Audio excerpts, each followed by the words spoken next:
Sonreí en la mesa de Navidad mientras mi hijo repartía mi casa. No sabía que yo ya tenía un plan.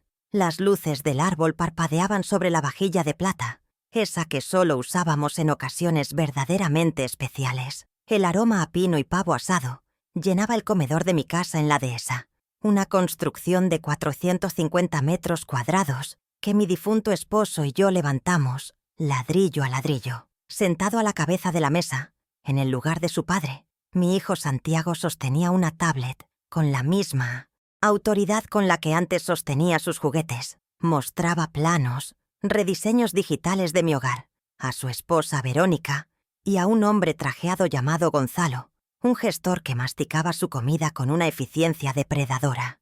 Cada gesto de Santiago era amplio, performático, diseñado para una audiencia que, en su mayoría, prefería mirar sus platos. «Mamá, no te preocupes, a ti te dejaremos la suite de invitados del primer piso», dijo Santiago, sin levantar la vista de la pantalla brillante. Su voz, impostada para sonar magnánima, resonó en el silencio incómodo que se había instalado. «Es más cómoda para tu edad y no tendrás que subir escaleras». La humillación no estaba en las palabras, sino en la naturalidad con que me despojaba de mi propio dormitorio, de mi historia. Verónica asintió, una sonrisa tensa en sus labios, como si me estuvieran haciendo el más grande de los favores. Mi suite de invitados, un cuarto de apenas 20 metros cuadrados, de dueña a inquilina en mi propia vida, todo anunciado entre el postre y el café. ¿Qué se supone que debía hacer? ¿Gritar? ¿Llorar? No, les di lo que menos esperaban. «¡Qué considerados son, hijos!», respondí, y mi voz salió serena, casi dulce. Levanté mi copa de vino en un brindis silencioso hacia ellos. Lo importante es que la familia esté unida. Mi amiga Cecilia Robles, sentada a mi derecha, me lanzó una mirada que mezclaba furia y compasión.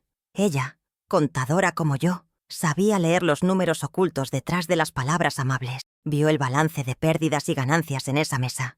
Los demás invitados, amigos de la familia y socios de Santiago, desviaron la mirada, estudiando de pronto el patrón del mantel o el brillo de sus cubiertos. La presión social era un arma, y mi hijo la estaba usando para acorralarme, para hacer de mi rendición un espectáculo público. Pero toda arma tiene dos filos. La tablet era la prueba más hiriente. No era una idea, una sugerencia lanzada al aire en el calor del momento. Eran planos arquitectónicos detallados, con medidas, distribución de muebles e incluso notas sobre dónde irían las obras de arte de Verónica. Era un proyecto avanzado, estudiado y financiado en secreto. Significaba que esta conversación, esta humillación, era solo la ceremonia de notificación. Mientras Santiago deslizaba el dedo por la pantalla, mostrando el futuro gimnasio donde ahora está mi biblioteca, yo me concentré en un detalle: el logo de la firma de arquitectos en la esquina inferior. Un dato más para mi colección. Una pequeña pieza del rompecabezas que ellos creían haber completado. No sabían que yo estaba construyendo el mío propio. En silencio, mientras sonreía, mi mente viajó a 1995. Tenía 45 años y Santiago, un adolescente con sueños de grandeza. La casa estaba a medio construir y el dinero escaseaba. Para pagar la matrícula de su colegio bilingüe, acepté 3 trabajos de contabilidad externa. Las noches se convirtieron en un mar de facturas, balances y café negro.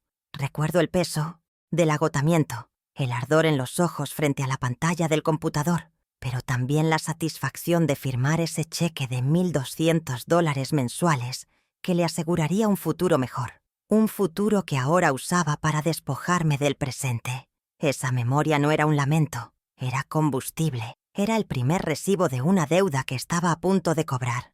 Luego, mi memoria saltó a 2008. Santiago, ya un hombre de negocios, quería fundar su primera constructora. Tenía la ambición, pero le faltaba el capital inicial. El mercado estaba difícil y ningún banco le daba crédito. Fue entonces cuando vendí el terreno en Zapallar, una herencia de mis padres con vista al mar, un lugar lleno de recuerdos de mi propia infancia. Lo vendí por $150,000, muy por debajo de su valor, porque mi hijo tenía prisa. Le entregué el dinero sin firmar un solo papel, confiando en su palabra. «Te lo devolveré con creces, mamá», me prometió. Esa constructora, que ahora estaba al borde de la quiebra, se había levantado sobre los cimientos de mi pasado, sobre las cenizas de mis raíces. El recuerdo más doloroso era el más reciente, el de 2018, los 2 últimos años de vida de mi esposo. Mientras él se apagaba lentamente, yo me convertí en su enfermera, su farmacéutica y su única compañía constante. Administraba sus medicamentos cada 4 horas, día y noche, durmiendo en un sillón junto a su cama para no perder ni un solo suspiro. Durante ese tiempo, Santiago y Verónica viajaron por Europa. Recibía postales desde París y Roma mientras yo cambiaba sábanas y medía fiebres. «Necesitamos desconectar, mamá. Ha sido un año muy estresante en la empresa», me decían por teléfono. Nunca preguntaron si yo necesitaba ayuda. Nunca ofrecieron relevarme ni una sola noche.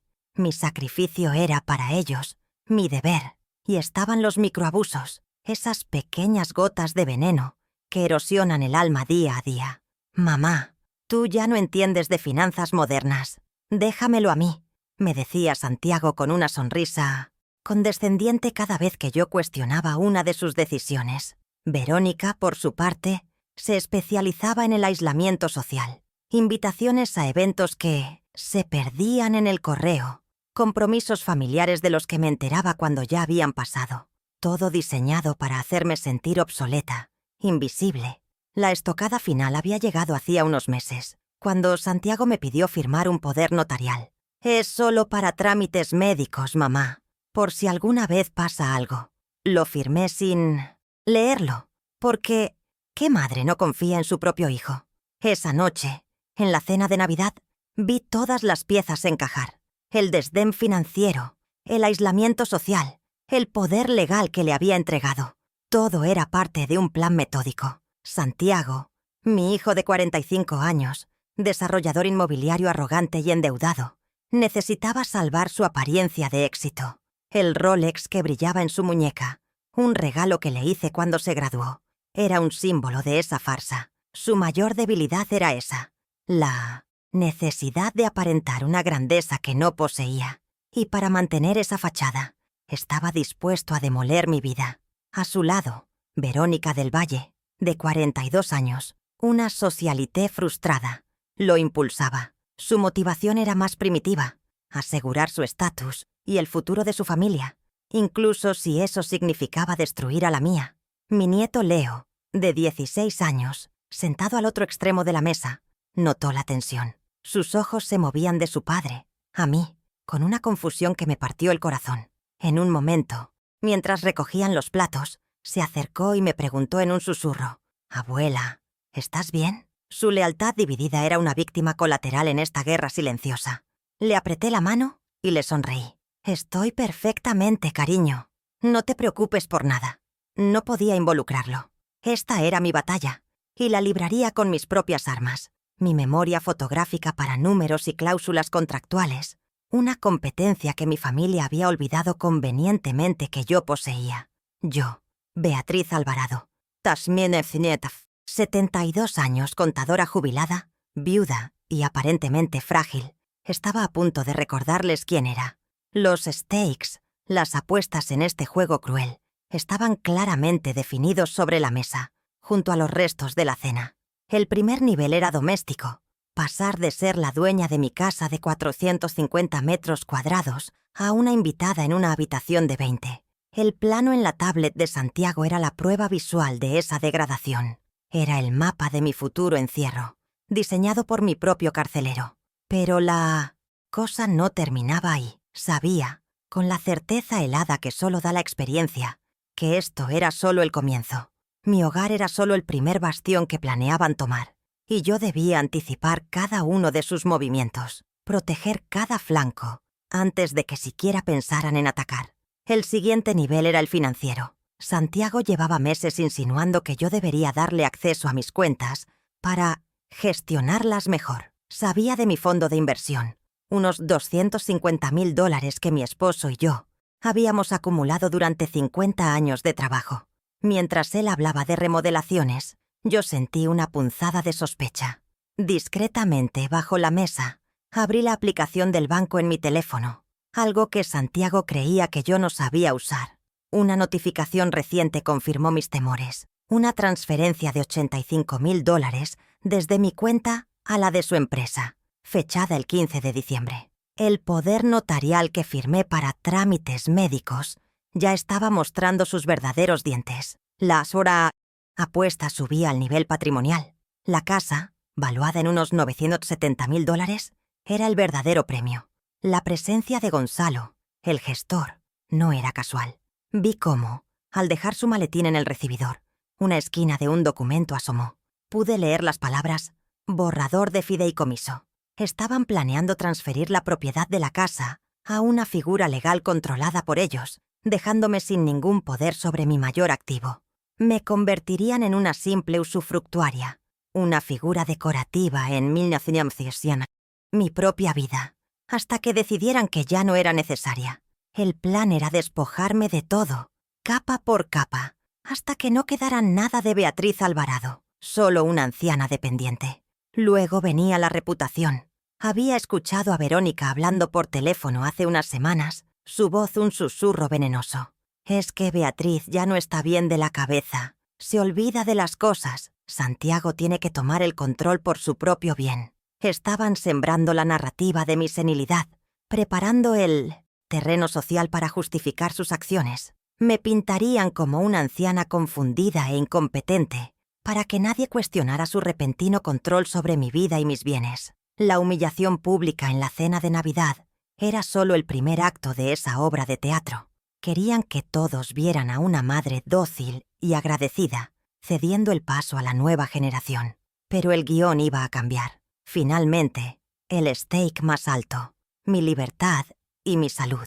La amenaza era sutil, pero inequívoca. Sobre la mesa del recibidor, junto al maletín de Gonzalo, había aparecido un folleto satinado. Senior Suites Premium, decía el título, con fotos de ancianos sonrientes jugando al ajedrez en jardines impecables. Era una advertencia velada. Si no cooperaba, si me resistía, tenían un lugar para mí.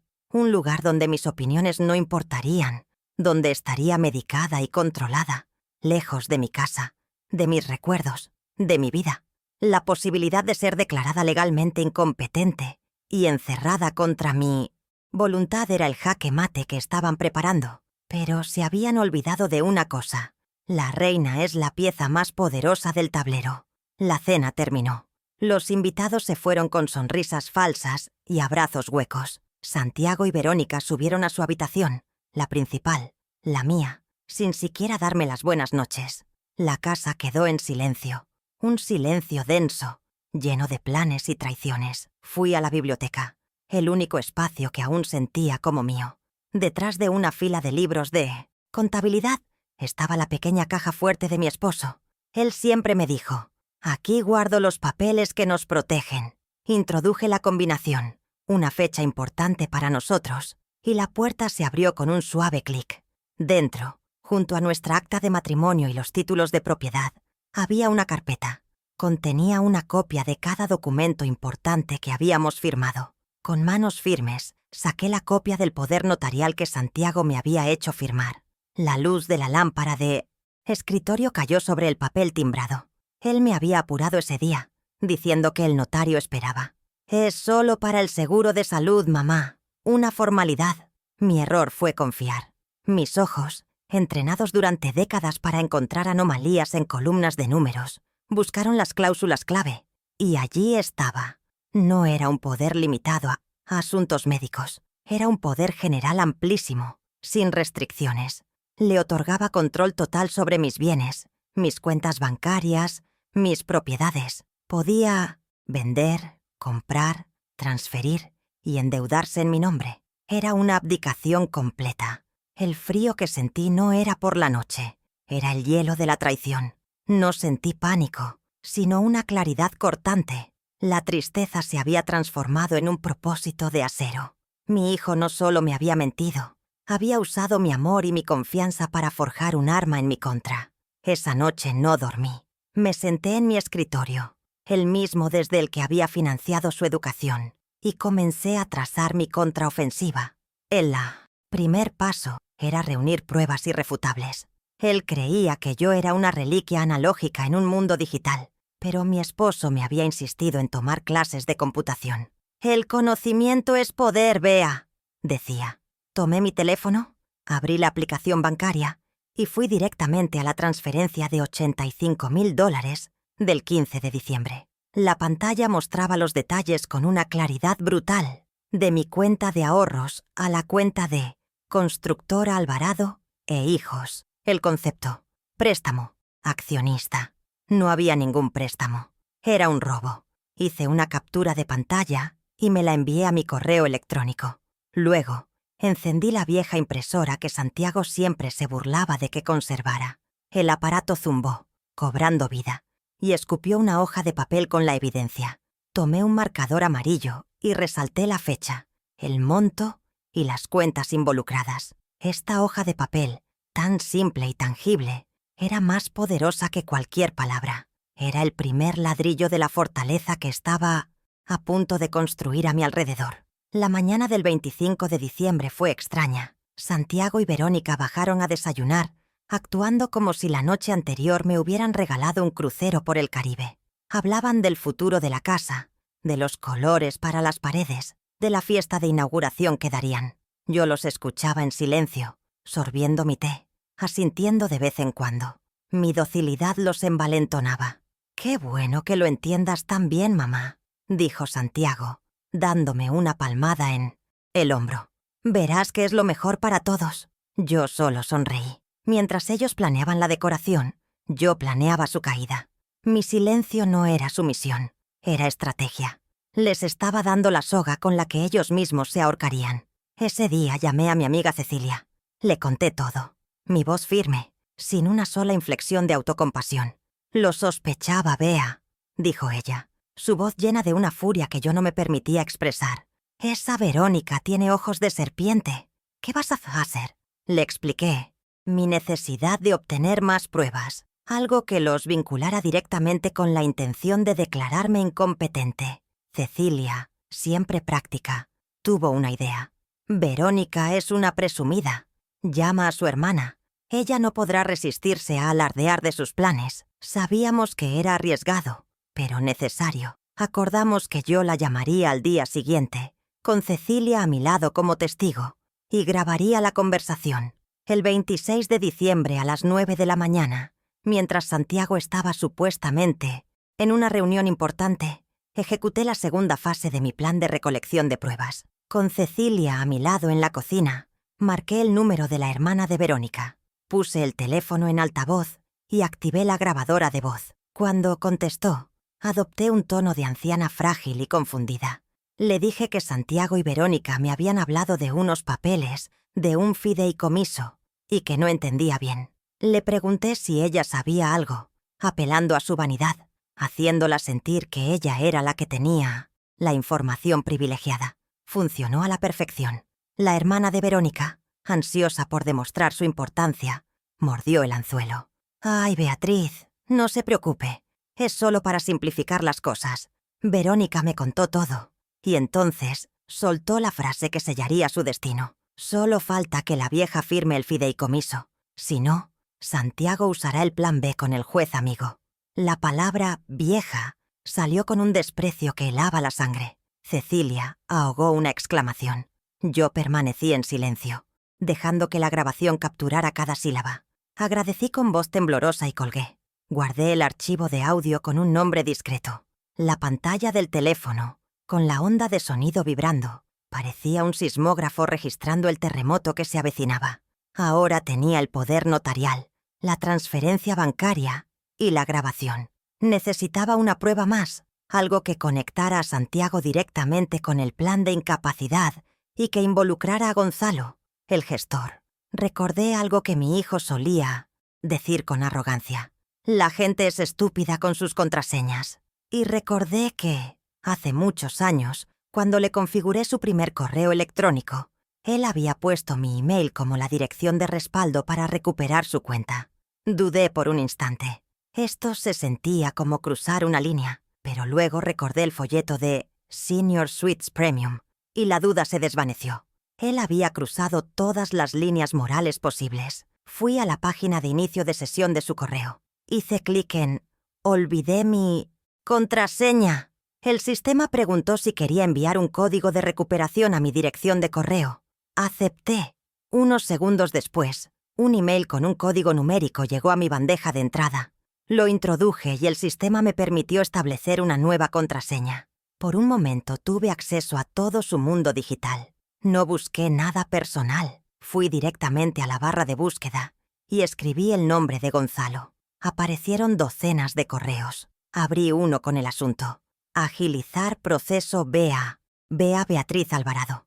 Mi corazón latía con fuerza, pero mis manos no temblaban. El contenido del correo era explícito. Santiago le escribía a Gonzalo: necesitamos acelerar el proceso de incapacidad. Mi madre se está volviendo terca. Adjunto el informe del doctor Fuentes, que exagera su pérdida de memoria. Discutían estrategias, plazos y cómo presentar la solicitud ante un juez que Gonzalo describió como comprensivo. Imprimí la cadena de correos completa, con un bolígrafo rojo, el mismo que usaba para corregir balances. Subrayé las frases más incriminatorias. Ahora tenía un arsenal. Cada hoja de papel, cada archivo digital era una munición. La fase de recolección de pruebas había terminado. Ahora comenzaba la guerra. Esa misma tarde, llamé al doctor Aníbal Morales, el antiguo abogado de mi esposo, un hombre recto, de la vieja escuela, que se había retirado pero que seguía siendo un amigo leal. Le pedí una reunión de emergencia. Aníbal, necesito tu ayuda. Se trata del patrimonio de Stoss, Ricardo y de mi futuro. Su voz, al otro lado de la línea, se tornó seria. Estaré en mi antiguo despacho en 1 hora. Te espero, Beatriz. Metí todas mis pruebas en una carpeta de cuero, la misma que mi esposo usaba. Al salir de casa, le dije a Verónica que iba a mi club de lectura. Ella sonrió con suficiencia, sin duda imaginándome discutiendo novelas románticas con otras ancianas. El despacho del doctor Morales era un santuario de orden y sobriedad. Libros de derecho encuadernados en piel, muebles de madera oscura y el leve aroma a papel antiguo. Le extendí la carpeta sobre su escritorio y con una calma metódica le expuse los hechos, uno por uno. El poder notarial, la transferencia, la grabación, los correos. Él escuchaba en silencio, sus ojos agudos fijos en los documentos. No me interrumpió ni una sola vez. Cuando terminé, se reclinó en su silla y se quedó mirando los papeles durante un largo minuto. El silencio era pesado, pero no incómodo. Era el silencio de un estratega evaluando el campo de batalla. Finalmente, habló. Beatriz, esto no es solo un abuso de confianza. Esto es administración fraudulenta y, potencialmente, una conspiración para cometer fraude. Su validación fue como un bálsamo. No estaba loca. No estaba exagerando. Mi hijo confundió mi amor con estupidez, le dije. Y mi voz, por primera vez, tuvo un filo de acero. Voy a corregir su error. El doctor Morales asintió lentamente. Y lo haremos de la manera correcta, sin escándalos innecesarios, pero con una firmeza absoluta. Tengo un plan.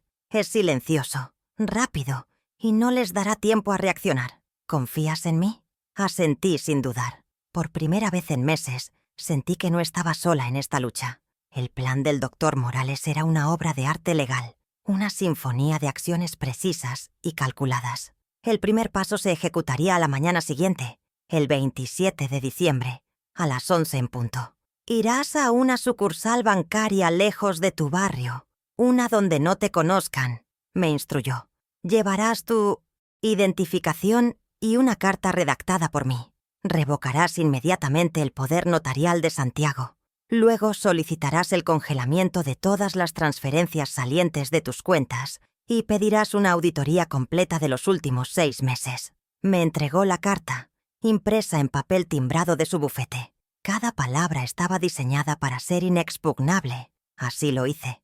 Entré al banco, un edificio moderno y anónimo de cristal y acero. La ejecutiva que me atendió me miró con esa mezcla de cortesía profesional y leve impaciencia que se reserva para los ancianos. Pero cuando puse la carta del doctor Morales sobre su escritorio, su actitud cambió.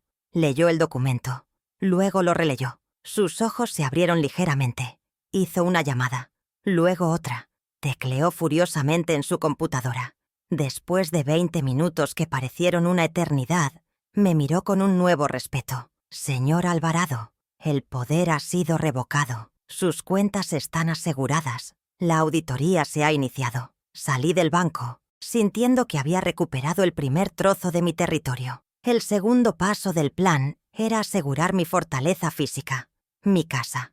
El 28 de diciembre, mientras Santiago y Verónica estaban fuera, un cerrajero discreto y eficiente llegó a mi puerta. Contratado por el doctor Morales, era un hombre de pocas palabras y manos hábiles. En menos de una hora, cambió la combinación de la caja fuerte de la biblioteca y reemplazó la cerradura de la puerta de mi despacho. Me entregó un nuevo juego de llaves. «Solo usted las tiene ahora, señora», dijo. El sonido de la nueva cerradura encajando en su lugar fue la música más dulce que había escuchado en mucho tiempo. Era el sonido de una frontera que se restablecía. Cuando Santiago intentó entrar a mi despacho esa tarde, la llave no giró. Me buscó, con el ceño fruncido. «Mamá, la llave de tu despacho no funciona».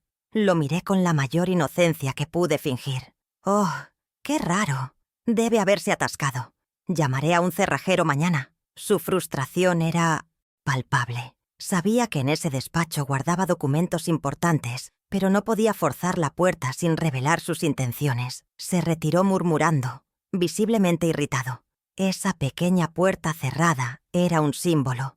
Le estaba mostrando sin decir una palabra que el acceso ilimitado a mi vida se había terminado. El juego había cambiado de reglas, y ahora las reglas las ponía yo.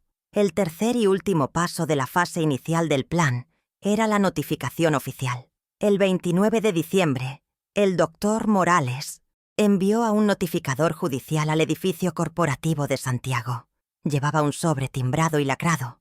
Dentro, una notificación extrajudicial dirigida a Santiago y a Gonzalo. El documento informaba de manera sucinta y brutal la revocación irrevocable del poder notarial, el inicio de una auditoría por la transferencia de $85.000 y el anuncio de inminentes acciones legales por administración fraudulenta y otros posibles delitos. Era una declaración de guerra formal. Pero el verdadero genio del plan del doctor Morales estaba en el momento y el lugar de la entrega.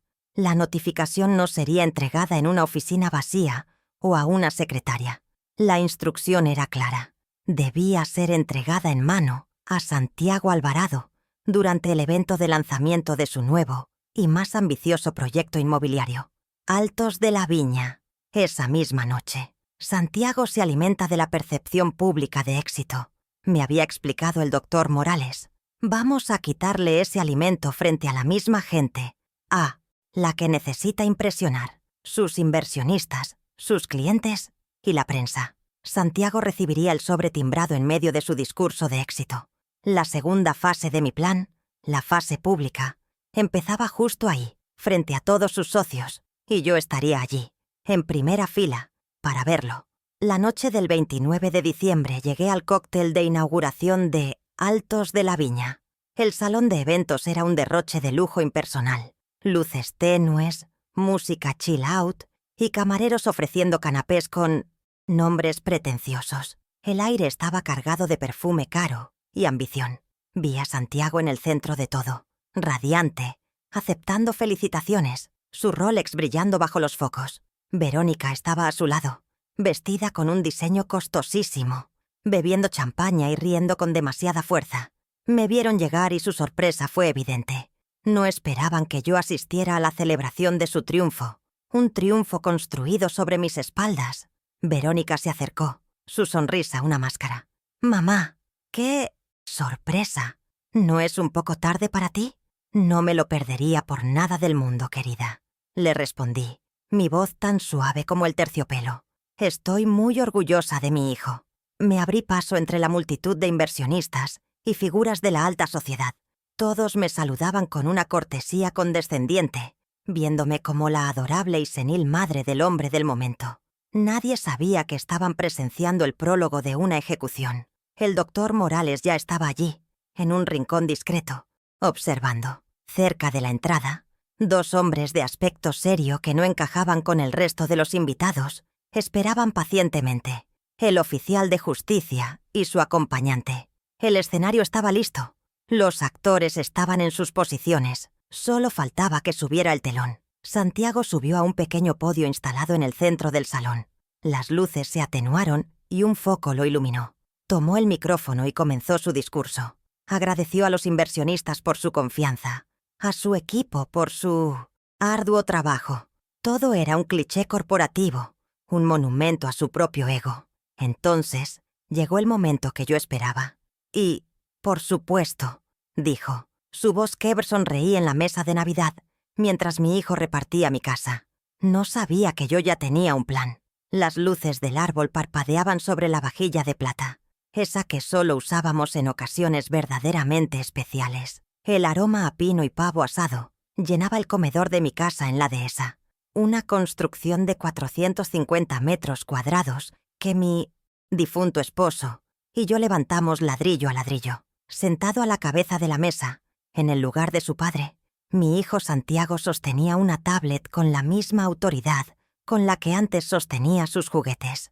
Mostraba planos, rediseños digitales de mi hogar, a su esposa Verónica y a un hombre trajeado llamado Gonzalo, un gestor que masticaba su comida con una eficiencia depredadora. Cada gesto de Santiago era amplio, performático, diseñado para una audiencia que, en su mayoría, prefería mirar sus platos. «Mamá, no te preocupes. A ti te dejaremos la suite de invitados del primer piso», dijo Santiago sin levantar la vista de la pantalla brillante. Su voz, impostada para sonar magnánima, resonó en el silencio incómodo que se había instalado. «Es más cómoda para tu edad y no tendrás que subir escaleras». La humillación no estaba en las palabras, sino en la naturalidad con que me despojaba de mi propio dormitorio, de mi historia, frente a todos. Verónica asintió, una sonrisa tensa en sus labios, como si me estuvieran haciendo el más grande de los favores. Mi suite de invitados, un cuarto de apenas 20 metros cuadrados, a cambio de la vida que construí. De dueña a inquilina, anunciado entre el postre y el café. ¿Qué se supone que debía hacer? ¿Gritar? ¿Llorar? No. Les di lo que menos esperaban. «Qué considerados son, hijos», respondí, y mi voz salió serena, casi dulce. Levanté mi copa de vino en un brindis silencioso hacia ellos. Lo importante es que la familia esté unida. Mi amiga Cecilia Robles, sentada a mi derecha, me lanzó una mirada que mezclaba furia y compasión. Ella, contadora como yo, sabía leer los números ocultos detrás de las palabras amables. Vio el balance de pérdidas y ganancias en esa mesa, el despojo disfrazado de cuidado. Los demás invitados, amigos de la familia y socios de Santiago, desviaron la mirada, estudiando de pronto el patrón del mantel o el brillo de sus cubiertos. La presión social era un arma, y mi hijo la estaba usando para acorralarme, para hacer de mi rendición un espectáculo público. Pero toda arma tiene dos filos. La tablet era la prueba más hiriente. No era una idea, una sugerencia lanzada al aire en el calor del momento. Eran planos arquitectónicos detallados, con medidas, distribución de muebles e incluso notas sobre dónde irían las obras de arte de Verónica. Era un proyecto avanzado, estudiado y financiado en secreto. Significaba que esta conversación, esta humillación, era solo la ceremonia de notificación. Mientras Santiago deslizaba el dedo por la pantalla, mostrando el futuro gimnasio donde ahora está mi biblioteca, yo me concentré en un detalle: el logo de la firma de arquitectos en la esquina inferior. Un dato más para mi colección. Una pequeña pieza del rompecabezas que ellos creían haber completado. No sabían que yo estaba construyendo el mío propio, en silencio. Gonzalo, el gestor, asintió con la cabeza, con la boca llena, validando la transacción invisible que acababa de ocurrir. Verónica, por su parte, me miraba con una dulzura venenosa, esperando mi reacción, mi quiebre, para poder consolarme y así cimentar su papel de nuera bondadosa ante los testigos. Veía en sus ojos la impaciencia por poseer no solo las paredes de mi casa, sino también mi derrota. El Rolex que brillaba en la muñeca de Santiago, un regalo que le hice cuando se graduó, parecía burlarse de mí, un recordatorio del capital emocional y financiero que había invertido en mi propio verdugo. Ellos creían que la edad me había vuelto frágil invisible. No se daban cuenta de que la invisibilidad puede ser el mejor de los camuflajes. Mi nieto Leo, de 16 años, sentado al otro extremo de la mesa, notó la tensión. Sus ojos se movían de su padre a mí, con una confusión que me partió el corazón. En un momento, mientras recogían los platos, se acercó y me preguntó en un susurro: «Abuela, ¿estás bien?». Su lealtad dividida era una víctima colateral en esta guerra silenciosa. Le apreté la mano y le sonreí. «Estoy perfectamente, cariño. No te preocupes por nada». No podía involucrarlo. Esta era mi batalla, y la libraría con mis propias armas. Mi memoria fotográfica para números y cláusulas contractuales. Una competencia que mi familia había olvidado convenientemente que yo poseía. Yo, Beatriz Alvarado, de 72 años, estaba a punto de recordarles quién era. La cena terminó. Los invitados se fueron con sonrisas falsas y abrazos huecos. Santiago y Verónica subieron a su habitación, la principal, la mía, sin siquiera darme las buenas noches. La casa quedó en silencio, un silencio denso, lleno de planes y traiciones. Pero mi sonrisa no se había borrado. Era una máscara, sí, pero también una promesa. La promesa de que esa tablet no era el final de mi historia, sino la primera página de la suya. Habían confundido mi paciencia con debilidad y mi silencio con aceptación. Era un error de cálculo monumental, uno que un contador nunca cometería, y yo estaba a punto de auditar cada una de sus acciones, con intereses muy altos. Mientras mi sonrisa se mantenía fija en aquella mesa navideña, mi mente viajaba en el tiempo.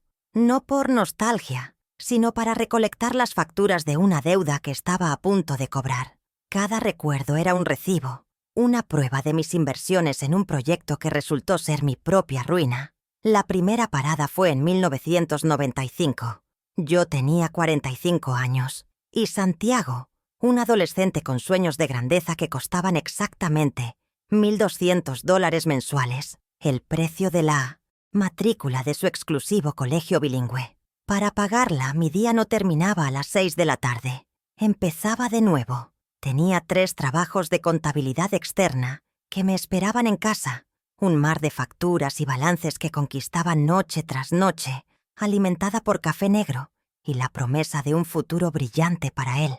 Recuerdo perfectamente el zumbido del viejo monitor de la computadora, el ardor en mis ojos a las 3 de la madrugada y el peso del agotamiento en mis hombros. Mientras las otras madres dormían, yo luchaba con columnas de números, asegurándome de que cada centavo cuadrara para que él pudiera tener las oportunidades que yo nunca tuve.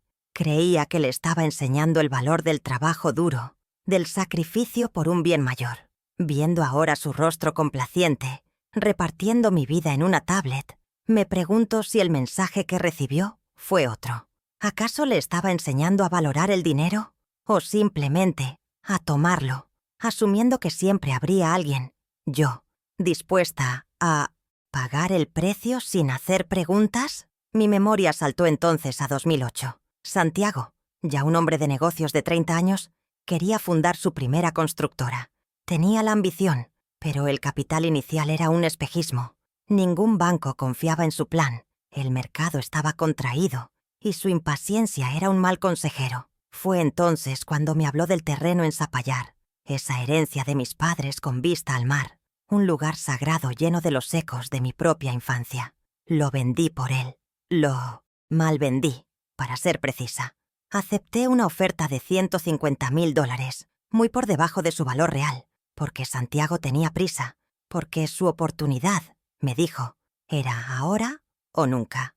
Le entregué el cheque sin firmar un solo papel que documentara el préstamo. Mi garantía era su palabra. «Te lo devolveré con creces, mamá», me prometió, sus ojos brillando con esa ambición que yo confundí con determinación. Esa constructora, que ahora sé que se tambalea al borde de la quiebra, se levantó sobre los cimientos de mi pasado, sobre las cenizas de mis raíces familiares. Cada vez que él presumía de ser un hombre hecho a sí mismo, un emprendedor audaz, yo sentía una punzada de amarga ironía. Su éxito inicial no fue forjado por su genio, sino pavimentado con mi confianza y los recuerdos de mis padres. Y ahora, para salvar esa empresa fallida, planeaba demoler el último bastión de mi historia, La ironía era tan cruel que resultaba casi poética. El recuerdo más doloroso, sin embargo, no tenía que ver con dinero. Fue durante los 2 últimos años de vida de mi esposo, entre 2016 y 2018. Mientras él se apagaba lentamente, yo me convertí en su enfermera a tiempo completo, su farmacéutica personal y su única compañía constante. Mi mundo se redujo a los confines de su habitación, mi reloj biológico sincronizado con el horario de sus medicamentos, administrados rigurosamente cada 4 horas, día y noche. Dormía en un sillón junto a su cama, sobresaltándome con cada suspiro, con cada tos, temiendo perderlo en la soledad de la noche. Mi vida quedó en pausa, un sacrificio hecho desde el amor más profundo. Durante ese tiempo, Santiago y Verónica decidieron que necesitaban desconectar. El estrés de la empresa, decían, era abrumador. Viajaron por Europa durante 6 semanas, recibía postales desde París y Roma mientras yo cambiaba sábanas y medía fiebres. Sus llamadas eran breves, superficiales. ¿Cómo sigue todo por allá? Nosotros agotados, mamá. ¿Pero vale la pena? Nunca. Preguntaron si yo necesitaba ayuda. Nunca ofrecieron relevarme ni una sola noche para que pudiera dormir en mi propia cama. Mi sacrificio total y absoluto era, para ellos, simplemente mi deber. Una obligación que no merecía ni reconocimiento ni reciprocidad. Esa indiferencia me hirió más que cualquier desfalco financiero. Y luego estaban los microabusos, esas gotas diarias de veneno que erosionan el alma sin dejar una herida visible. Frases como, «Mamá, tú ya no entiendes de finanzas modernas. Déjamelo a mí», dichas con una sonrisa condescendiente que me hacía sentir obsoleta e incompetente en el campo que había dominado durante 40 años. Verónica era una experta en el arte del aislamiento social. Invitaciones a eventos que se perdían en el correo. Compromisos familiares de los que me enteraba cuando ya habían pasado. Todo diseñado para hacerme sentir invisible. Una reliquia en un rincón de la casa que pronto sería de ellos. Cada uno de esos gestos era un pequeño ensayo para el golpe final. La estocada maestra había llegado hacía solo unos meses, envuelta en una falsa preocupación. Santiago se sentó conmigo en la sala, su voz impostada con un tono grave y solícito. «Mamá, con lo de papá me di cuenta de lo importante que es estar preparados. Necesito que firmes este poder notarial. Es solo para trámites médicos y del seguro, por si alguna vez pasa algo, y yo tengo que tomar decisiones rápidas por ti». Lo firmé sin leerlo detenidamente en la notaría, apurada por él. ¿Qué? Madre no confía en su propio hijo. Ese trozo de papel, mi firma en esa línea, no fue un acto de previsión, fue mi sentencia, firmada de mi puño y letra. Todos esos recuerdos, el trabajo nocturno, la tierra vendida, las noches en vela, las humillaciones sutiles y la traición final del poder notarial, desfilaron ante mis ojos mientras sostenía mi copa de vino en la cena de Navidad. No eran lamentos de una víctima, eran las piezas de un rompecabezas que, por fin, mostraba una imagen completa y aterradora. Mi hijo y su esposa no eran simplemente desconsiderados o egoístas, eran depredadores y habían estado cazando pacientemente durante años. Mi sonrisa, entonces, se transformó. Dejó de ser una máscara de serenidad y se convirtió en la fría y afilada promesa de que la temporada de caza había terminado. Ahora, la presa se convertiría en la cazadora. Esa noche, en la cena de Navidad, vi todas las piezas encajar. El desdén financiero, el aislamiento social, el poder legal que le había entregado. Todo era parte de un plan metódico. Santiago, mi hijo de 45 años, desarrollador inmobiliario arrogante y endeudado, necesitaba salvar su apariencia de éxito. El Rolex que brillaba en su muñeca, un regalo que le hice cuando se graduó, era un símbolo de esa farsa. Su mayor debilidad era esa, la necesidad de aparentar una grandeza que no poseía, y para mantener esa fachada, estaba dispuesto a demoler mi vida. A su lado, Verónica del Valle, de 42 años, una socialité frustrada, lo impulsaba. Su motivación era más primitiva: asegurar su estatus y el futuro de su familia, incluso si eso significaba destruir a la mía. La cena terminó. Los invitados se fueron con sonrisas falsas y abrazos huecos. Santiago y Verónica subieron a su habitación, la principal, la mía, sin siquiera darme las buenas noches. La casa quedó en silencio, un silencio denso, lleno de planes y traiciones. Fui a la biblioteca, el único espacio que aún sentía como mío. Detrás de una fila de libros de contabilidad estaba la pequeña caja fuerte de mi esposo. Él siempre me dijo: «Aquí guardo los papeles que nos protegen». Introduje la combinación, una fecha importante para nosotros, y la puerta se abrió con un suave clic. Dentro, junto a nuestra acta de matrimonio y los títulos de propiedad, había una carpeta. Contenía una copia de cada documento importante que habíamos firmado. Con manos firmes, saqué la copia del poder notarial que Santiago me había hecho firmar. La luz de la lámpara de escritorio cayó sobre el papel timbrado.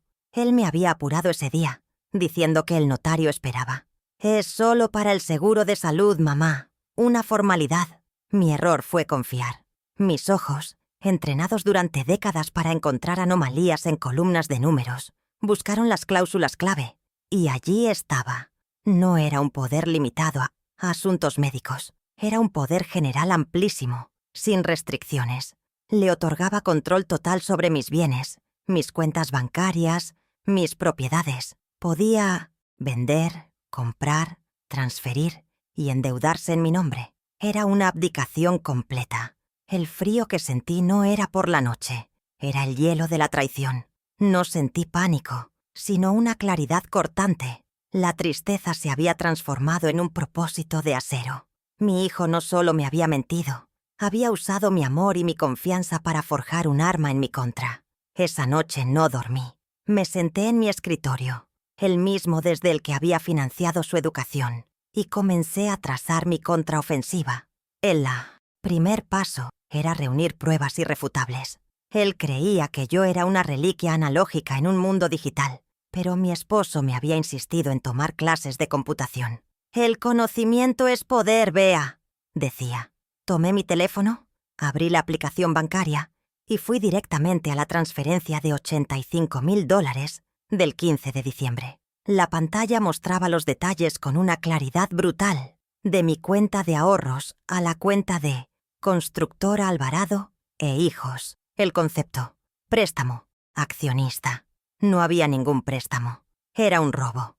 Hice una captura de pantalla y me la envié a mi correo electrónico. Luego, encendí la vieja impresora que Santiago siempre se burlaba de que conservara. El aparato zumbó, cobrando vida, y escupió una hoja de papel con la evidencia. Tomé un marcador amarillo y resalté la fecha, el monto y las cuentas involucradas. Esta hoja de papel, tan simple y tangible, era más poderosa que cualquier palabra. Era el primer ladrillo de la fortaleza que estaba a punto de construir a mi alrededor. Era la primera factura de una deuda que estaba a punto de cobrar. La mañana del 25 de diciembre fue extraña. Santiago y Verónica bajaron a desayunar actuando como si la noche anterior me hubieran regalado un crucero por el Caribe. Hablaban del futuro de la casa, de los colores para las paredes, de la fiesta de inauguración que darían. Yo los escuchaba en silencio, sorbiendo mi té, asintiendo de vez en cuando. Mi docilidad los envalentonaba. «Qué bueno que lo entiendas tan bien, mamá», dijo Santiago, dándome una palmada en el hombro. «Verás que es lo mejor para todos». Yo solo sonreí. Mientras ellos planeaban la decoración, yo planeaba su caída. Mi silencio no era sumisión, era estrategia. Les estaba dando la soga con la que ellos mismos se ahorcarían y no se daban cuenta. Ese día llamé a mi amiga Cecilia. Le conté todo, mi voz firme, sin una sola inflexión de autocompasión. «Lo sospechaba, Bea», dijo ella, su voz llena de una furia que yo no me permitía expresar. «Esa Verónica tiene ojos de serpiente. ¿Qué vas a hacer?» Le expliqué mi necesidad de obtener más pruebas, algo que los vinculara directamente con la intención de declararme incompetente. Cecilia, siempre práctica, tuvo una idea. «Verónica es una presumida. Llama a su hermana. Ella no podrá resistirse a alardear de sus planes». Sabíamos que era arriesgado pero necesario. Acordamos que yo la llamaría al día siguiente, con Cecilia a mi lado como testigo, y grabaría la conversación para tener una prueba irrefutable. El 26 de diciembre a las 9 de la mañana, mientras Santiago estaba supuestamente en una reunión importante, ejecuté la segunda fase de mi plan de recolección de pruebas. Con Cecilia a mi lado en la cocina, marqué el número de la hermana de Verónica, puse el teléfono en altavoz y activé la grabadora de voz. Cuando contestó, adopté un tono de anciana frágil y confundida. Le dije que Santiago y Verónica me habían hablado de unos papeles, de un fideicomiso, y que no entendía bien. Le pregunté si ella sabía algo, apelando a su vanidad, haciéndola sentir que ella era la que tenía la información privilegiada. Funcionó a la perfección. La gente siempre subestima lo que una mujer mayor puede escuchar. La hermana de Verónica, ansiosa por demostrar su importancia, mordió el anzuelo. «Ay, Beatriz, no se preocupe. Es solo para simplificar las cosas. Verónica me contó todo». Y entonces soltó la frase que sellaría su destino. «Solo falta que la vieja firme el fideicomiso. Si no, Santiago usará el plan B con el juez amigo». La palabra «vieja» salió con un desprecio que helaba la sangre. Cecilia ahogó una exclamación. Yo permanecí en silencio, dejando que la grabación capturara cada sílaba. Agradecí con voz temblorosa y colgué. Guardé el archivo de audio con un nombre discreto.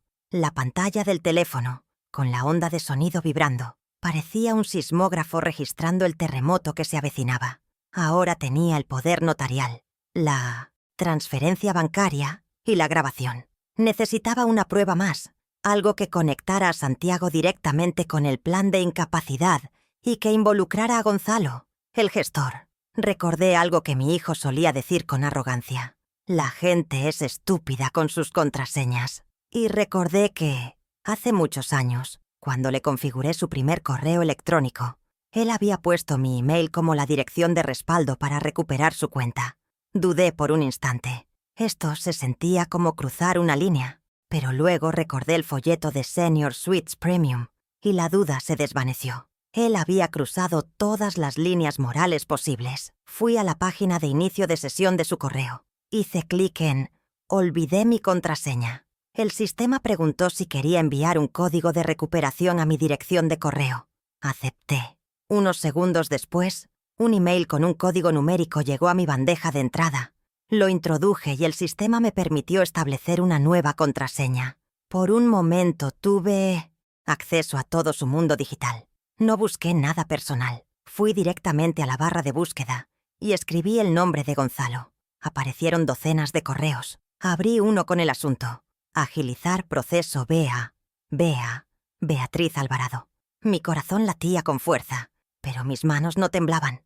Él creía tener las llaves del reino, pero yo tenía el mapa de todos sus secretos. El contenido del correo era explícito. Santiago le escribía a Gonzalo: «Necesitamos acelerar el proceso de incapacidad. Mi madre se está volviendo terca. Adjunto el informe del doctor Fuentes, que exagera su pérdida de memoria». Discutían estrategias, plazos y cómo presentar la solicitud ante un juez que Gonzalo describió como comprensivo. Imprimí la cadena de correos completa. Con un bolígrafo rojo, el mismo que usaba para corregir balances, subrayé las frases más incriminatorias. Ahora tenía un arsenal. Cada hoja de papel, cada archivo digital, era una munición. La fase de recolección de pruebas había terminado. Ahora comenzaba la guerra, y yo estaba lista para disparar el primer tiro. Esa misma tarde llamé al doctor Aníbal Morales, el antiguo abogado de mi esposo. Un hombre recto, de la vieja escuela, que se había retirado pero que seguía siendo un amigo leal. Le pedí una reunión de emergencia. «Aníbal, necesito tu ayuda. Se trata del patrimonio de Ricardo y de mi futuro». Su voz, al otro lado de la línea, se tornó seria. «Estaré en mi antiguo despacho en 1 hora. Te espero, Beatriz». Metí todas mis pruebas en una carpeta de cuero, la misma que mi esposo usaba. Al salir de casa, le dije a Verónica que iba a mi club de lectura. Ella sonrió con suficiencia, sin duda imaginándome discutiendo novelas románticas con otras ancianas. El desprecio era su ceguera y mi mejor aliado. El despacho del doctor Morales era un santuario de orden y sobriedad. Libros de derecho encuadernados en piel, muebles de madera oscura y el leve aroma a papel antiguo. Le extendí la carpeta sobre su escritorio y con una calma metódica le expuse los hechos, uno por uno: el poder notarial, la transferencia, la grabación, los correos. Él escuchaba en silencio, sus ojos agudos fijos en los documentos. No me interrumpió ni una sola vez. Cuando terminé, se reclinó en su silla y se quedó mirando los papeles durante un largo minuto. El silencio era pesado, pero no incómodo. Era el silencio de un estratega evaluando el campo de batalla, calculando la fuerza del enemigo y la de sus propias tropas. Finalmente, habló. Beatriz, esto no es solo un abuso de confianza. Esto es administración fraudulenta y potencialmente una conspiración para cometer fraude. Su validación fue como un bálsamo. No estaba loca, no estaba exagerando. Mi hijo confundió mi amor con estupidez, le dije, y mi voz, por primera vez, tuvo un filo de acero. Voy a corregir su error. El doctor Morales asintió lentamente. Y lo haremos de la manera correcta, sin escándalos innecesarios, pero con una firmeza absoluta. Tengo un plan. Es silencioso, rápido, y no les dará tiempo a reaccionar. ¿Confías en mí? Asentí sin dudar. Por primera vez en meses, sentí que no estaba sola en esta lucha, sino que tenía un general a mi lado. El plan del doctor Morales era una obra de arte legal, una sinfonía de acciones precisas y calculadas. El primer paso se ejecutaría a la mañana siguiente, el 27 de diciembre, a las 11 en punto. Irás a una sucursal bancaria lejos de tu barrio, una donde no te conozcan, me instruyó. Llevarás tu identificación y una carta redactada por mí. Revocarás inmediatamente el poder notarial de Santiago. Luego solicitarás el congelamiento de todas las transferencias salientes de tus cuentas y pedirás una auditoría completa de los últimos 6 meses. Me entregó la carta, impresa en papel timbrado de su bufete. Cada palabra estaba diseñada para ser inexpugnable. El primer movimiento en el tablero sería mío, y Santiago no lo vería venir. Así lo hice. El 27 de diciembre, entré al banco, un edificio, moderno y anónimo de cristal y acero. La ejecutiva que me atendió me miró con esa mezcla de cortesía profesional y leve impaciencia que se reserva para los ancianos. Pero cuando puse la carta del doctor Morales sobre su escritorio, su actitud cambió. Leyó el documento, luego lo releyó. Sus ojos se abrieron ligeramente. Hizo una llamada, luego otra. Tecleó furiosamente en su computadora.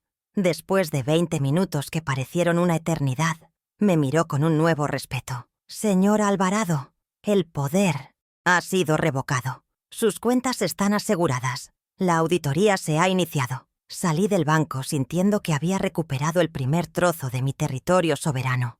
Al caminar de regreso a casa, el aire frío de diciembre se sentía distinto, más limpio. La primera muralla de mi fortaleza estaba levantada. Había cortado el acceso de Santiago a mi sangre financiera. La sensación no era de euforia, sino de una profunda y serena satisfacción. Era el placer de un balance perfectamente cuadrado, de una cuenta saldada. Sabía que él intentaría usar el poder en los próximos días y se encontraría con un muro de piedra. Su sorpresa, su frustración, su rabia serían la confirmación de mi victoria silenciosa. Pero la fortaleza financiera no era suficiente. Aún vivía bajo el mismo techo que mis enemigos. Debía asegurar mi espacio físico, mi santuario. El segundo paso del plan era asegurar mi casa. El 28 de diciembre, mientras Santiago y Verónica estaban fuera en uno de sus almuerzos de negocios, un cerrajero discreto y eficiente llegó a mi puerta. Contratado por el doctor Morales, era un hombre de pocas palabras y manos hábiles. En menos de una hora, cambió la combinación de la caja fuerte de la biblioteca y reemplazó la cerradura de la puerta de mi despacho. Me entregó un nuevo juego de llaves. «Solo usted las tiene ahora, señora», dijo. El sonido metálico de la nueva cerradura encajando en su lugar fue la música más dulce que había escuchado en mucho tiempo. Era el sonido de una frontera que se restablecía, clara e infranqueable. Cuando Santiago intentó entrar a mi despacho esa tarde para buscar unos documentos, su llave no giró. Me buscó en la sala, con el ceño fruncido por la contrariedad. «Mamá, la llave de tu despacho no funciona». Lo miré con la mayor inocencia que pude fingir. levantando la vista de mi libro. «Oh, qué raro. Debe haberse atascado. Llamaré a un cerrajero mañana para que lo revise». Su frustración era palpable. Sabía que en ese despacho guardaba documentos importantes, pero no podía forzar la puerta sin revelar sus intenciones. Se retiró murmurando, visiblemente irritado. Esa pequeña puerta cerrada era un símbolo poderoso. Le estaba mostrando, sin decir una palabra, que el acceso ilimitado a mi vida se había terminado para siempre. Con las finanzas y el espacio físico asegurados, llegó el momento del tercer y último paso de la fase inicial, la declaración de guerra formal. Volví a reunirme con el doctor Morales esa misma tarde. Sobre su escritorio había un sobre grande y pesado. «Esta es la notificación extrajudicial», explicó. «Informa a Santiago y a Gonzalo de la revocación irrevocable del poder, el inicio de la auditoría por la transferencia de los $85.000 y el anuncio de inminentes acciones legales por administración fraudulenta y otros posibles delitos». Era un misil legal, preparado y listo para ser lanzado. Pero el genio del plan del doctor Morales estaba en el momento y el lugar del impacto. La notificación no sería entregada en una oficina vacía o a una secretaria anónima. La instrucción era clara. Debía ser entregada en mano a Santiago Alvarado durante el evento de lanzamiento de su nuevo y más ambicioso proyecto inmobiliario, Altos de la Viña. La noche siguiente, el 29 de diciembre, Santiago se alimenta de la percepción pública de éxito. Me había explicado el doctor Morales, sus ojos brillando con astucia estratégica. Vamos a quitarle ese alimento frente a la misma gente a la que necesita impresionar. Sus inversionistas, sus clientes y la prensa. Iba a ser una humillación quirúrgica, diseñada para desmantelar su fachada de poder en el preciso instante de su mayor triunfo aparente. Para que el golpe fuera definitivo, el doctor Morales había coordinado todo con una precisión militar. Un notificador judicial, un hombre de apariencia imponente y oficial, sería el encargado de la entrega. No iría solo. Estaría acompañado por un testigo, para que no hubiera forma de negar la recepción del documento. La entrega se realizaría en un momento clave, justo cuando Santiago estuviera en el podio, en medio de su discurso de agradecimiento.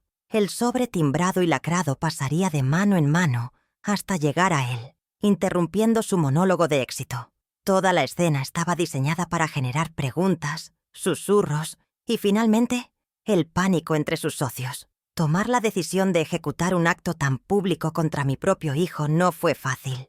Durante unos instantes, la madre en mí vaciló, recordando al niño que una vez acuné.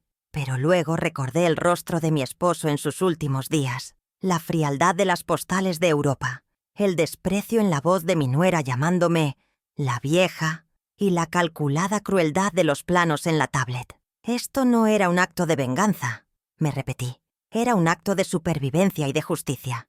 Era una lección necesaria sobre las consecuencias. Él había elegido el escenario público de la cena de Navidad para despojarme. Yo simplemente estaba eligiendo un escenario similar para reclamar lo que era mío.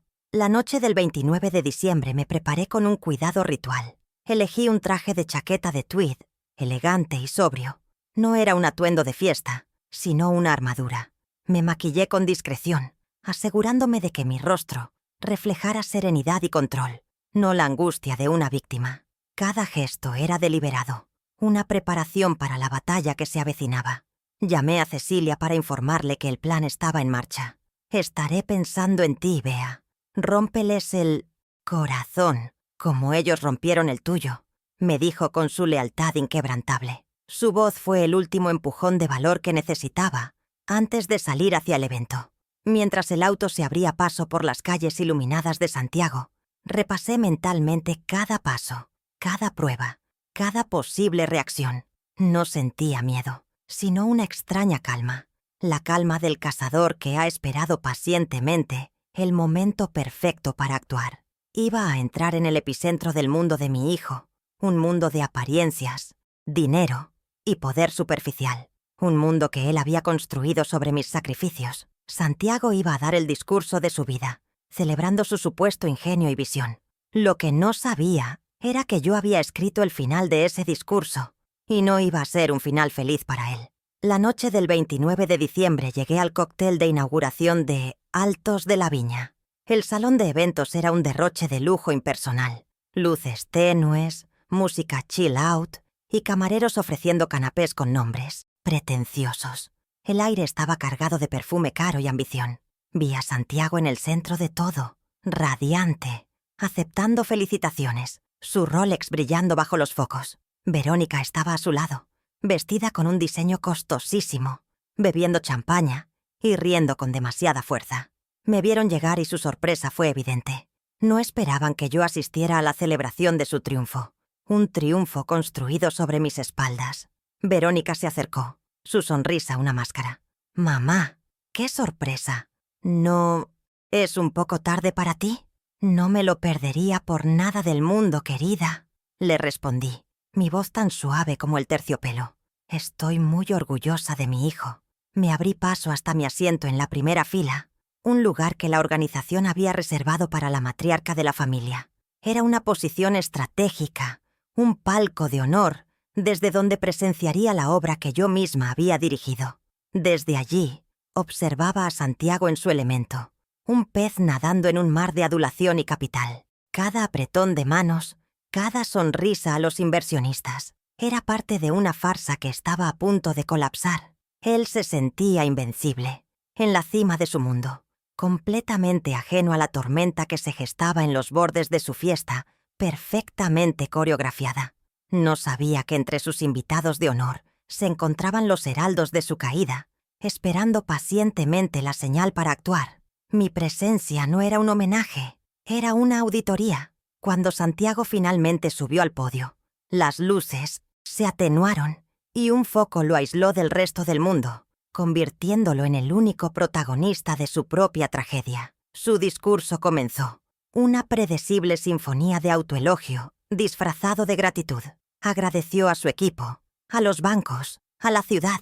Yo no escuchaba las palabras que conocía de memoria, sino la cadencia de su arrogancia. Cada mención de esfuerzo, visión y sacrificio era una daga que se clavaba en mis recuerdos, en las noches sin dormir y en el patrimonio vendido. No sentía rabia, sino una fría determinación. Yo no estaba allí para destruirlo, sino para presentarle la factura detallada de cada uno de sus logros, una cuenta que finalmente tendría que saldar. En el momento en que su discurso alcanzó su punto culminante, hablando del futuro brillante de su compañía y de la confianza de los inversionistas, levanté mi copa en un brindis silencioso. No era para él, era una señal discreta para el doctor Morales, quien se encontraba de pie cerca de la barra, observando todo con la paciencia de un cazador. Él asintió levemente y, a su vez, hizo un gesto casi imperceptible al oficial de justicia, que esperaba pacientemente cerca de la entrada. La maquinaria que habíamos diseñado con precisión quirúrgica se puso en marcha. Los engranajes de la justicia, silenciosos e invisibles para la multitud festiva, comenzaron a girar, encaminados a un destino ineludible, el centro de ese escenario iluminado. El oficial de justicia, un hombre alto de traje oscuro, que contrastaba con el brillo del evento, comenzó a caminar hacia el podio. Llevaba en su mano un sobre grande, de papel grueso, y con un sello oficial. Su avance no era apresurado, sino deliberado, con un propósito oficial que cortaba la atmósfera de celebración como un cuchillo. Las conversaciones a su paso se extinguieron, las cabezas se giraron. Una ola de curiosidad y extrañeza recorrió el salón. ¿Quién era ese hombre? ¿Qué mensaje tan urgente llevaba que no podía esperar a que terminara el discurso? La atención de la sala se desvió de mi hijo y se centró en la figura solemne que se acercaba. Cada paso, una nota discordante en la sinfonía del éxito. Santiago, que estaba a punto de lanzar su frase final, se detuvo, desconcertado por la interrupción. Vio al hombre subir los escalones del escenario y una sombra de irritación cruzó su rostro. Seguramente pensó que era un asistente inoportuno o un empleado con un problema menor. El oficial no se inmutó por su mirada. Se detuvo a su lado, en silencio, esperando. El contraste era demoledor. Mi hijo bañado en la luz del éxito, y a su lado, una figura que representaba la fría y burocrática realidad de las consecuencias. Santiago intentó seguir hablando, pero su voz vaciló. El intruso había robado no solo la atención, sino toda la autoridad del momento. Con una sincronización impecable, justo cuando Santiago intentaba recuperar el hilo de su discurso, el oficial lo interrumpió. Su voz no era fuerte, pero resonó en el silencio absoluto con una autoridad innegable. Señor Santiago Alvarado, debo entregarle una notificación judicial en mano. Extendió el sobre timbrado. Las palabras «notificación judicial» cayeron sobre la multitud como una piedra en un estanque. El ambiente festivo se evaporó al instante, reemplazado por una tensión palpable. Todos los ojos, incluyendo los de los inversionistas más importantes, estaban fijos en ese sobre, un objeto extraño y amenazador en medio del lujo y la champaña. La mano de Santiago, que segundos antes gesticulaba con grandilocuencia, quedó suspendida en el aire. Se vio obligado a tomar el sobre. En ese preciso instante, el flash de la cámara de un fotógrafo de prensa inmortalizó la escena. El empresario del momento, humillado en el escenario de su mayor triunfo, recibiendo un documento legal. Su rostro era un lienzo de incredulidad, furia y pánico. Intentó restarle importancia, dejar el sobre a un lado para continuar con su farsa, pero el hechizo se había roto. Los susurros entre los inversionistas eran ahora un murmullo audible. Sus sonrisas se habían congelado, reemplazadas por miradas de cálculo y desconfianza. El valor de sus acciones acababa de desplomarse en tiempo real. Impulsado por la desesperación de recuperar el control, cometió el error que yo esperaba. Rasgó el sobre allí mismo, frente a todos, como si, al enfrentar el contenido, pudiera minimizar su impacto. Sus ojos volaron sobre las líneas del documento. Vi cómo el color abandonaba su rostro, cómo su mandíbula se tensaba al leer las palabras que yo misma había repasado tantas veces con mi abogado. Revocación irrevocable de poder. Auditoría por transferencia fraudulenta de 85.000. Inminentes acciones legales. Su imperio de apariencias, construido sobre cimientos de mentiras, comenzó a temblar bajo el peso de esa única hoja de papel. Su mirada, desesperada, barrió la multitud. Finalmente, sus ojos encontraron los míos, se clavaron en mí, que permanecía sentada en la primera fila, serena, inexpresiva, y en ese instante de conexión visual, a través del mar de rostros confundidos, él lo comprendió todo. Comprendió que no era un problema empresarial anónimo, ni un acreedor descontento. Era yo. Entendió que su madre, la mujer que creía haber neutralizado y relegado a un cuarto de invitados, era la autora de su humillación. Su fiesta de coronación se había convertido en el prólogo de su caída, y lo peor para él era que esto era solo el comienzo. La notificación era la declaración de guerra, pero la batalla, con todo mi arsenal de pruebas, aún no había comenzado. Santiago, bañado por la luz del éxito, llegó al clímax de su discurso, su voz resonando con una falsa humildad que me revolvió el estómago. Y finalmente, dijo haciendo una pausa dramática, quiero agradecer a mi familia, especialmente a mi madre, por su apoyo incondicional en cada paso de este viaje. Sin su fe en mí, nada de esto sería posible. La multitud aplaudió cortésmente. Desde mi asiento en primera fila, sentí las miradas condescendientes de los invitados, viéndome como el adorable y senil accesorio del gran hombre. Él me sonrió, una sonrisa ancha y vacía, esperando que yo asintiera con lágrimas en los ojos. Pero mis ojos estaban secos, mi corazón tranquilo. La hora había llegado. Lentamente, con una dignidad que pareció tomar a todos por sorpresa, me puse de pie. El movimiento fue pequeño, pero en el contexto del evento fue un terremoto. El aplauso titubeó y luego se extinguió. Un silencio expectante llenó el salón. Santiago, visiblemente desconcertado por esta desviación del guión, intentó recuperar el control. «Mamá, ¿quieres decir unas palabras?», dijo, extendiéndome el micrófono con una generosidad performática. Pensó que iba a balbucear un agradecimiento emotivo, a reforzar su imagen de hijo devoto. Su error fue pensar que yo seguía siendo un personaje secundario en su historia. Tomé el micrófono, mis dedos firmes alrededor del frío metal. El peso se sentía correcto, se sentía como el poder. Caminé hacia el podio, cada paso deliberado y sin prisa. El foco me siguió, arrancándome de las sombras y poniéndome en el centro del escenario, a su lado. El silencio era ahora absoluto, denso. Todos los ojos estaban fijos en mí. Me ajusté las gafas, miré a la audiencia de inversionistas y socios, y luego fijé mi vista en mi hijo.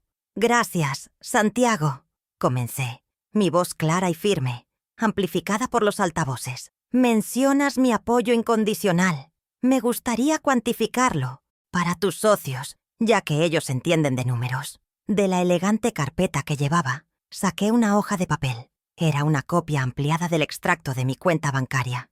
«El apoyo más reciente», continué, sosteniendo el documento para que todos lo vieran, «fue de $85,000, transferidos de mi cuenta de ahorros a la tuya el 15 de diciembre. El concepto dice préstamo accionista, pero, curiosamente, no recuerdo haber aprobado tal préstamo». Señalé con un dedo el monto resaltado en 1900, amarillo. Un jadeo colectivo recorrió la primera fila. Los inversionistas se inclinaron hacia adelante, sus rostros una mezcla de incredulidad y alarma. La humillación pública que él me había infligido en Navidad ahora se le devolvía, pero con el interés compuesto del escrutinio financiero. El Rolex en su muñeca de repente parecía menos un símbolo de éxito y más una pieza de evidencia. El rostro de Santiago palideció. Intentó arrebatarme el papel, pero lo aparté con calma. «No te preocupes, hijo.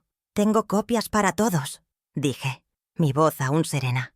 El pánico en sus ojos era ahora inconfundible. Su mirada se desvió hacia Gonzalo, el gestor, que intentaba hacerse pequeño en su asiento.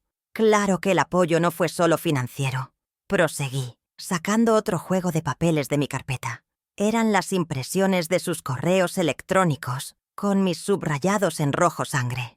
También hubo un gran apoyo legal para gestionar mi futuro, un plan para acelerar mi proceso de incapacidad, discutiendo cómo un informe médico podía exagerar mi pérdida de memoria. Leí en voz alta una de las frases que había subrayado. «Necesitamos acelerar el proceso. Mi madre se está volviendo terca». La frase resonó en el salón, cruda y brutal. La máscara de hijo devoto de Santiago se hizo añicos, revelando al depredador que había debajo. Gonzalo se hundió aún más en su silla, evitando la mirada furiosa de los otros socios, sentados en su mesa. El murmullo en la sala se convirtió en un zumbido de indignación. La prensa, que hasta ahora había estado tomando fotos de sociedad, de repente tenía una historia real. Los flashes de las cámaras se volvieron insistentes, como interrogatorios. La reputación que tanto le había costado construir se estaba desmoronando en segundos, ladrillo por ladrillo. Finalmente me giré hacia Verónica. Estaba paralizada, su rostro una máscara de horror, la copa de champaña temblando en su mano. «Y a ti, querida nuera, no te olvido. Gracias por tu paciencia. Sé lo ansiosa que estabas por tener mi casa». Saqué de mi bolsillo un pequeño altavoz Bluetooth, lo encendí y un sonido de conexión llenó el silencio. Luego pulsé play en mi teléfono. La voz de Verónica, aguda y llena de desprecio, llenó el salón. «Solo falta que la vieja firme el fideicomiso. Si no, Santiago usará el plan B con el juez amigo». La palabra «vieja» flotó en el aire como un veneno, exponiendo la podredumbre que se escondía tras su fachada de elegancia. Verónica dejó caer su copa. El sonido del cristal rompiéndose contra el mármol fue el único sonido en el salón. El audio seguía reproduciéndose, pero nadie necesitaba escuchar más. La humillación era total, absoluta y pública. Los socios que antes la adulaban, ahora la miraban con un asco manifiesto. Su estatus social, el motor de toda su ambición, se había evaporado. Se cubrió el rostro con las manos, no de vergüenza, sino de pura rabia por haber sido descubierta. Su mundo de apariencias se había derrumbado, y yo era quien sostenía el martillo. La venganza no era un plato que se sirve frío. Era un banquete público donde los verdugos eran el plato principal. Fue entonces cuando el doctor Aníbal Morales, que había estado observando desde un lateral, dio un paso al frente. Con la calma de un cirujano, se acercó a Santiago en el podio. «Señor Alvarado», dijo con voz formal, entregándole un sobre. En nombre de mi clienta, la señora Beatriz Alvarado, le entrego esta orden judicial de bloqueo cautelar de todas sus cuentas, personales y las de su empresa, Constructora Alvarado e Hijos, a la espera de una investigación completa por administración fraudulenta. El primer golpe, el acceso a su dinero, la fuente de su poder, acababa de ser cortado. Vi cómo la comprensión de esa consecuencia inmediata lo golpeaba como una fuerza física. Santiago miró el documento, sus manos temblando. No podía hablar. Su boca se abría y cerraba sin emitir sonido. Pero el plan no había terminado.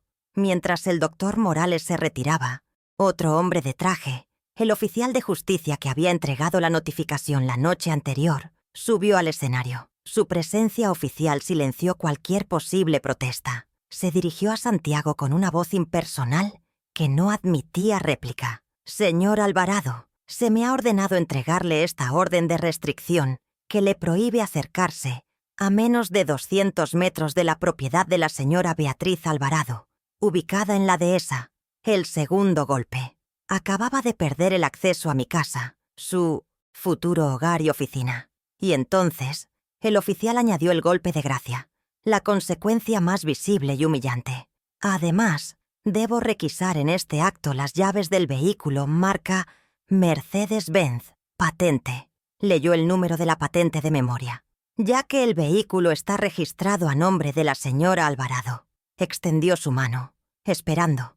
El auto de lujo de Santiago, su símbolo de estatus más preciado, el que usaba para impresionar a clientes e inversionistas, me pertenecía. Ante la mirada de todos, mi hijo, derrotado y tembloroso, tuvo que sacar las llaves del bolsillo y depositarlas en la mano extendida del oficial. El sonido del llavero al caer en esa palma fue el sonido de su mundo colapsando. La escena era un caos contenido. Los inversionistas se levantaban de sus mesas, hablando acaloradamente por sus teléfonos, sin duda cancelando sus compromisos financieros. La prensa se agolpaba alrededor del escenario, lanzando preguntas que Santiago era incapaz de responder. Su proyecto, Estrella, Altos de la Viña, había muerto en su propia fiesta de lanzamiento. La humillación reputacional era completa, grabada en docenas de teléfonos móviles, destinada a convertirse en la comidilla del mundo empresarial y social durante meses. Había apostado todo a su imagen pública, y yo se la había arrebatado frente a su audiencia más importante. No quedaba nada. Con mi trabajo terminado, coloqué suavemente el micrófono de nuevo en su soporte. El leve sonido metálico pareció un punto final. Miré por última vez el desastre que había creado. Mi hijo, despojado de su dinero, su auto y su casa. Mi nuera, una paria social. Sus socios, abandonándolo como ratas de un barco que se hunde. No sentí triunfo, ni alegría. Sentí la fría y dura satisfacción de un balance que finalmente cuadraba. La justicia, como la contabilidad, es una cuestión de equilibrio. Y yo acababa de reequilibrar las cuentas de mi vida con una precisión implacable. Me di la vuelta y bajé del podio. La multitud, abriéndose a mi paso como el mar rojo. Nadie se atrevía a mirarme a los ojos, pero sentía su respeto, su asombro, quizás incluso su miedo. Caminé con la espalda recta, la cabeza en alto, dirigiéndome hacia la salida. No miré atrás, no necesitaba hacerlo. Sabía exactamente lo que dejaba. Las ruinas de un imperio construido sobre la mentira y la traición. Habían intentado relegarme a un pequeño cuarto de invitados, pero en el proceso me habían recordado que yo era, y siempre había sido, la dueña de todo el castillo. Al llegar a la puerta, el doctor Morales me esperaba. Me ofreció su brazo. «¿Está bien, Beatriz?», me preguntó en voz baja. Asentí, un atisbo de sonrisa formándose en mis labios por primera vez esa noche. «Estoy perfectamente, Aníbal. Por primera vez en mucho tiempo. Todo está en su lugar». Salimos del salón de eventos hacia el aire fresco de la noche. Dejé atrás el ruido, los flashes y el caos. Me había pasado la vida construyendo un hogar para mi familia, un nido seguro. Finalmente, había entendido una lección crucial. Antes de construir un nido para otros, una mujer primero debe construir una fortaleza inexpugnable para sí misma. El aparcacoches me trajo mi auto. Un vehículo modesto pero fiable. pagado con mi propio trabajo. Mientras me entregaba las llaves, vi a lo lejos el lujoso Mercedes de Santiago, ahora inmóvil, esperando a ser remolcado o recogido por un oficial. Era un monumento a la arrogancia, un cascarón vacío de poder. En mi cartera, junto a mis propias llaves, sentía el peso de las copias de las pruebas que había presentado. No eran solo papeles, eran los ladrillos con los que había reconstruido mi dignidad, mi autonomía y mi futuro. Conduje hacia mi casa, mi verdadera casa, en un silencio sereno, dejando atrás el estruendo de un mundo que se derrumbaba. Han pasado 3 meses desde aquella noche. El silencio en mi casa de la dehesa ha cambiado de naturaleza. Antes era un silencio denso, cargado de tensiones no dichas y planes ocultos. Ahora es un silencio ligero, espacioso, lleno de la paz que solo la soberanía puede traer. La luz de la mañana entra sin pedir permiso por los ventanales de la biblioteca, el mismo espacio que Santiago había destinado a convertirse en un gimnasio con espejos. Ya no hay planos sobre la mesa ni tablets mostrando un futuro que no era el mío. Solo están mis libros, el aroma a papel y madera, y el suave zumbido del jardín que despierta. He recuperado no solo las paredes de mi hogar, sino también el aire que respiro dentro de ellas. Y es un aire limpio, sin el veneno de la condescendencia. Las reglas del nuevo mundo son claras, impersonales y están escritas en papel timbrado. Cualquier comunicación de Santiago o Verónica debe pasar por el filtro del doctor Morales. La semana pasada llegó un sobre de un bufete de abogados que no reconocí. Era la primera tentativa de contacto. No lo abrí, simplemente lo coloqué en otro sobre y se lo envié al doctor Morales. No siento curiosidad, ni rencor, ni siquiera la sombra de un antiguo afecto. Son, para todos los efectos prácticos, un asunto legal, una carpeta más en el archivo de mi abogado. He levantado un muro no de odio, sino de indiferencia, que es una fortaleza mucho más inexpugnable. Han perdido el privilegio de acceder a mis emociones, el activo más valioso que alguna vez les entregué gratuitamente. Mi nieto Leo, sin embargo, tiene una puerta abierta. Viene a verme cada domingo por la tarde, puntual a las 4. Llega solo, en autobús, y en su rostro veo el alivio de un refugiado que encuentra tierra segura. No hablamos del incidente. No es necesario. Hablamos de sus estudios, de la chica que le gusta, de la música que escucha.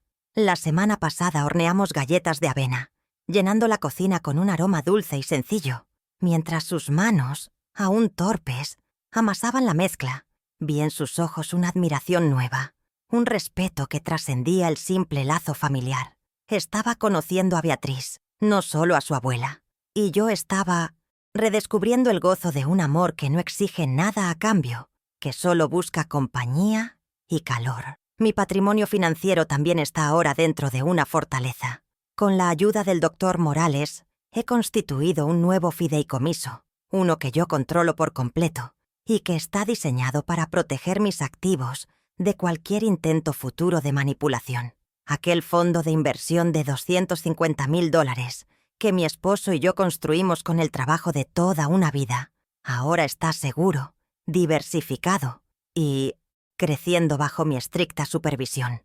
A cada mañana reviso los mercados, una vieja costumbre de mis días como contadora que había abandonado por pereza y que ahora retomo con un placer renovado. Mi competencia, esa que mi hijo intentó negar, es ahora mi mejor guardiana. Los números no mienten, y los míos, por fin, me cuentan una historia de seguridad y crecimiento. Esta mañana, como casi todas las mañanas ahora, estoy en mi jardín. Las rosas de té que plantó mi esposo necesitan una poda cuidadosa. Sostengo las tijeras de jardinería, el metal frío y preciso en mi mano, y corto las ramas muertas, las hojas marchitas, todo lo que impide el florecimiento. Cada corte es un gesto deliberado, una metáfora de lo que he hecho con mi vida. Eliminar lo que daña, lo que chupa la energía sin aportar belleza, para dar espacio a nuevos brotes. El sol de otoño calienta mi espalda, y el aroma de la tierra húmeda me ancla en el presente. No hay pasado que lamentar, ni futuro que temer, solo el aquí y el ahora. El simple y profundo placer de cuidar algo que es mío, A las 10 en punto, como un reloj, escucho el timbre. Es Cecilia, mi amiga, mi cómplice. Llega con una caja de pasteles de nuestra panadería favorita y una sonrisa que vale más que cualquier inversión. Nos sentamos en la pequeña mesa de hierro forjado bajo el magnolio, el mismo lugar desde donde observé tantas veces a mis hijos jugar. «Te ves bien, Bea», me dice mientras sirve el té. «Te ves completa». Y es verdad. La fractura interna que sentí durante años, esa sensación de estar siendo borrada lentamente, ha sanado. La presencia de Cecilia, su lealtad inquebrantable, es el bálsamo que ayudó a cerrar la herida. Nuestra amistad es otro de los pilares de mi nueva fortaleza. Sobre la mesa, junto a las tazas de té, tenemos los borradores de nuestro nuevo proyecto. Con los $85.000 que recuperé de la transferencia fraudulenta de Santiago, hemos decidido crear un pequeño fondo de microcréditos. Se llamará Fondo Semilla y estará destinado a mujeres mayores de 60 años que quieran iniciar un pequeño negocio. Cecilia, con su experiencia contable, y yo, con mi capital y mi visión, nos hemos convertido en socias. Revisamos la primera solicitud. Una mujer de 68 años que quiere comprar una máquina de coser industrial para hacer arreglos de alta costura. Siento una emoción que no sentía en décadas. El dinero que intentaron usar para destruirme ahora servirá para construir los sueños de otras mujeres. Mi rutina se ha transformado. Antes mis días estaban definidos por la espera. La llamada que no llegaba, la visita que era una obligación, la palabra condescendiente que debía tragar con una sonrisa. Ahora mis días son míos. Se llenan con el trabajo en el jardín, la gestión de mis finanzas, las reuniones con Cecilia para el fondo y las visitas de Leo. La casa de 450 metros cuadrados ya no se siente grande y vacía. Se siente como un centro de operaciones, un santuario desde el cual ejerzo mi nueva libertad. He redescubierto el placer de las pequeñas cosas, leer un libro entero sin interrupciones, elegir qué cenar sin tener que complacer a nadie, dormir en el centro de mi cama, en mi habitación, bajo mis propias reglas. A veces llegan ecos del mundo que dejé atrás. Cecilia me cuenta, sin que yo pregunte, que la constructora de Santiago finalmente se declaró en quiebra, que Verónica ha desaparecido del circuito social, su nombre ahora asociado al escándalo y al ridículo. No siento alegría ni satisfacción en su caída. Siento una lejanía profunda, como si me hablaran de personajes de una novela que leí hace mucho tiempo. Su destino ya no me concierne. No busqué su ruina, solo exigí mi restitución. La demolición de sus vidas no fue obra mía, sino la consecuencia inevitable de haber construido sus cimientos sobre la arena movediza de la codicia y la traición. Cosecharon exactamente lo que sembraron. Lo más profundo, sin embargo, es el cambio interno. Durante años, creí que mi valor residía en mi capacidad de dar, de sacrificarme, de ser la matriarca abnegada que mantenía unida a la familia. Acepté el papel que me asignaron, el de una figura decorativa y proveedora, hasta que intentaron despojarme incluso de eso. El golpe no me rompió, me despertó. Me recordó que antes de ser madre o abuela, soy Beatriz, una mujer con una mente aguda, con una historia propia y con el derecho inalienable de defender su dignidad. La serenidad que siento ahora no es la resignación de la vejez, sino la fuerza tranquila de quien conoce su propio valor. Miro mi casa desde el jardín. El sol se refleja en los cristales. Cada ladrillo, cada ventana, cada teja cuenta una historia de esfuerzo y amor. Durante mucho tiempo, vi esta casa como un legado para mi hijo, un nido que construí para que su familia estuviera segura. Creía que mi deber era mantenerlo y, eventualmente, entregarlo. Qué equivocada estaba. Un nido que se vuelve una jaula no es un hogar. Un legado que exige la anulación de una misma no es un regalo, es una condena. Ahora veo esta casa de otra manera. No es un punto final, un monumento al pasado. Es mi cuartel general, mi refugio, mi plataforma de lanzamiento hacia el futuro que yo elija. Me pasé la vida construyendo un hogar para mi familia. Finalmente, entendí que primero debía construir una fortaleza para mí misma.